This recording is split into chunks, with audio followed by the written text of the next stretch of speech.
Canada made me a promise. It makes all of us a promise, whether we're born here or arrive as immigrants. You work hard, you get a good life. That anyone from anywhere can do anything. That hard work gets a powerful paycheck that buys affordable food and homes in safe neighborhoods. And that promise, like everything else, is broken. And his immigration minister admits that immigration is out of control. Canadians don't hate Indians. Now you will think that this statement is wrong, but let me prove you wrong. Canada has always been an immigrant-friendly nation where people from different countries come together, share their cultures, cuisines, and experiences. Indians have been one of the largest communities that have moved from India to Canada to make a living and make this country great. But nowadays, there has been a rise in rhetoric blaming Indians for Canada's social and economical challenges. Today, I will be breaking down why Canadians don't hate Indians, but the reason lies elsewhere. Canada's identity has always been shaped by immigrants. People from the various countries have come here, fill the labor gaps, make the country great. People from all over the world, including India, have come to this country, help the economy, help close the labor gap and enrich its culture. Indians are known for their hard work, entrepreneurial skills, technical skills, thriving in industries like tech, healthcare, business, etc. These contributions have helped the economy, not better it. But nowadays, due to economic hurdles in Canada, people's sentiment have moved to somewhere else. People have started to blame Indians for all their troubles, which is not the case. It's a crime when there's so many Indians taking over Canada. Canada's economic struggles, housing struggles, inflation and unemployment are undeniable, but it's critical to separate these issues from immigrant communities. The root cause of these issues lies somewhere else, more in systematic challenges like housing policies, immigration policies, economical challenges, etc. etc. One of the flawed gaps in all of these economical troubles is the immigration policies, and blaming only one community is both unfair and unproductive. Canada's immigration system is under immense pressure, with policies often focusing on quantities over quality. Rapidly bringing people from only one country can cause disturbance in cultural integration and can strain resources and disturb the cultural balance. But remember, this is not a problem which is risen due to the coming of Indian people in this country, but it's the failure of the entire immigration system. Hence, the hatred towards only one community is not justified. Mouth then. Because you know what? You're dealing with a Canadian woman right now, and I will leap across this table and punch you right in your fucking fuck. Go back to your fucking country. We don't need you like here. that. Respect, just, you know just what? respect. Excuse me? Just respect. Don't say like that. Relax. We all Excuse Canadians. me? We all Relax. Canadians. Excuse Don't me? respect us I like was that. born and raised You here. relax. Doesn't matter. I You am relax too. Canadian. You relax. It doesn't matter, we're all Canadians. No, relax. you're Yeah. not Canadian. Yes, we're all No, the same. you are not You're Canadian. a human being, I'm a human being. You There's are not nothing Canadian. special about you. No, you are not. What you say. Good for you. Well, good for you too. Do you pay taxes here, my friend?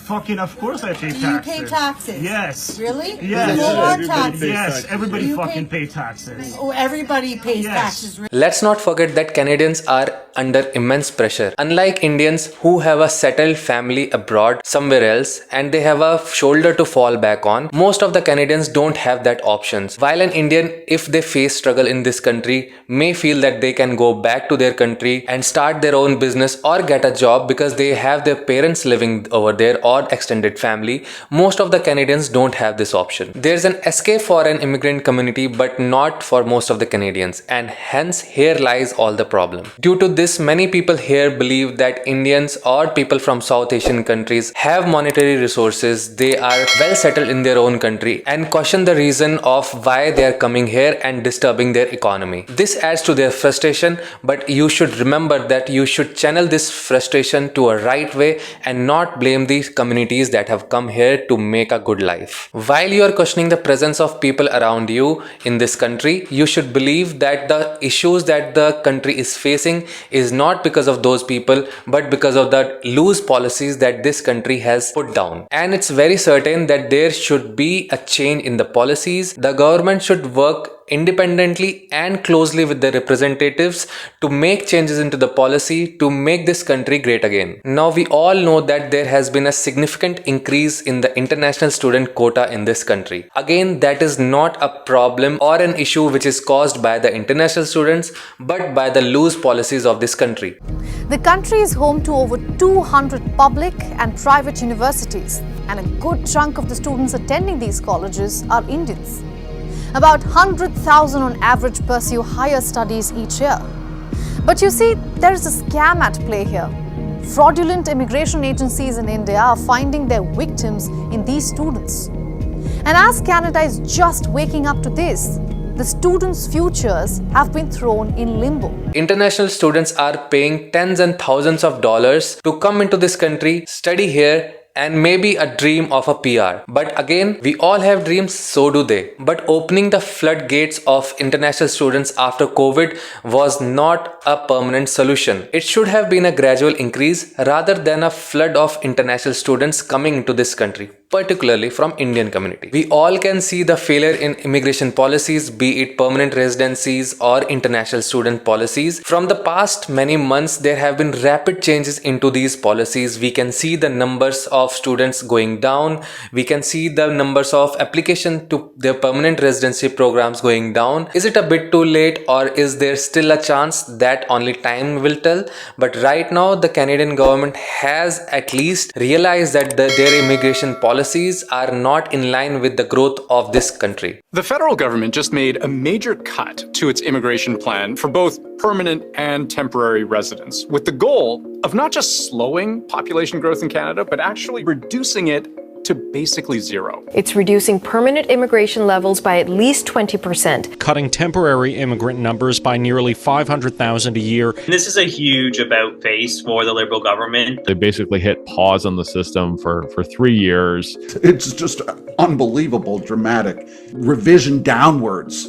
The government had been signaling for a while that it was going to make some changes to its immigration plan, but no one we spoke to expected the cuts to be this big. So why such a dramatic U-turn? The real solution of these problems lies in the improvement of Canadian immigration policies. Let's talk about those. First of all, there should be a balanced intake. That means Canada has to ensure that there should be a diverse and balanced immigration intakes. People from not only one country but people from other countries should also come here. There should be an equal opportunity for all of the people coming to this country, and it should not be focused only to a single country. There should be integration programs which will help new immigrants integrate into this country, into this society, and learn from cultural integration. There should be major economical reforms. That means housing policies have to improve, healthcare policies have to improve, job market issues have to be resolved so that there are not many unemployed people sitting at home. Red taping should be removed. Immigrations from profession like healthcare, law should be integrated into this society as soon as possible, because they are just sitting at home wasting their talent and not helping in the Canadian economy. Now, concluding this video, I will say that Canada believes in building bridges, not walls. The blame doesn't lie with Indians or any immigrant groups. It's time to refocus on the century-old immigration policies.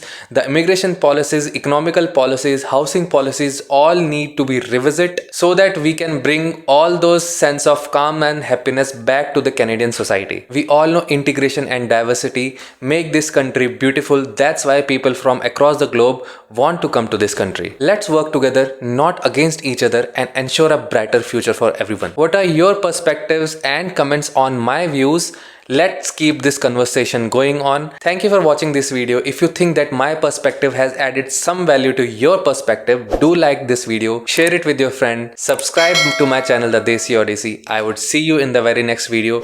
Till then, take care of your health and goodbye.